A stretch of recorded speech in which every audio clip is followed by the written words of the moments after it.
Rand Paul had sent a letter to Attorney General Eric Holder asking just a simple question. Can the president use a drone to take out an American citizen on U.S. soil? Now, you would think you'd get a letter back that'd be like, no way. Holder writes him back a letter that, while never directly addressing the question, kind of, sort of implied that hypothetically in the right... Yes, we can do that. We can do that. We can do it. Probably won't, but yes.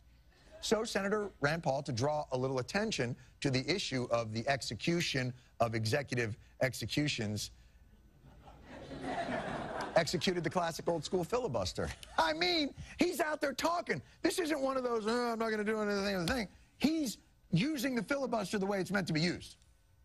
I will speak until I can no longer speak. I will speak as long as the buzz of the propellers on the drone as it flies overhead has allowed the president to usurp this power. And flashcards, alarm bells should go off. Judges and juries make mistakes. Don't forget Jane Fonda swiveling around in North Vietnamese. Are you going to just drop a drone Hellfire missile on Jane Fonda? No. Of course we're not going to drive a Hellfire missile on Jane Fonda, because however much you may have disagreed with Jane Fonda's position during the Vietnam War, I think we can all agree Jane Fonda's already paid a hellish price. I can't say I agree with Rand Paul about everything, but as issues go, drone oversight is one certainly worth kicking up a fuss for. But Rand Paul's filibuster preventing the Senate from getting anything done on John Brennan's confirmation is really just a distraction from Congress's inability to not get anything done on the sequester. Yes, Congress, where you rarely see so many things going nowhere so noisily outside of a NASCAR race. In the bad old days, just about the only good thing you could say about the filibuster was that it wasn't used very often.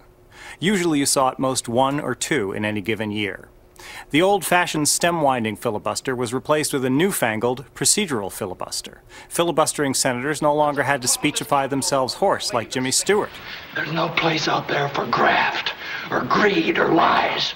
They could simply point out that the majority lacked 60 votes to halt the filibuster. Where once you'd see one or two filibusters each year in the 1950s, the number rose to 20 to 30 in the 1970s. Then, in 2007, the Democrats regained the Senate majority. Would you like to guess how many filibusters Republicans waged in 2007 and 2008? 112. Today, we take it for granted that any major piece of legislation needs not 51 votes to pass, but 60. The Senate has become a sort of Quaker meeting house, where every decision must be unanimous or close to it. The world's greatest deliberative body is now a molasses pit.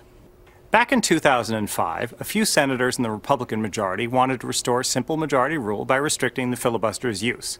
Democrats screamed bloody murder, and the GOP backed off. Now, in 2010, a few senators in the Democratic majority want to restore simple majority rule by restricting the filibuster's use.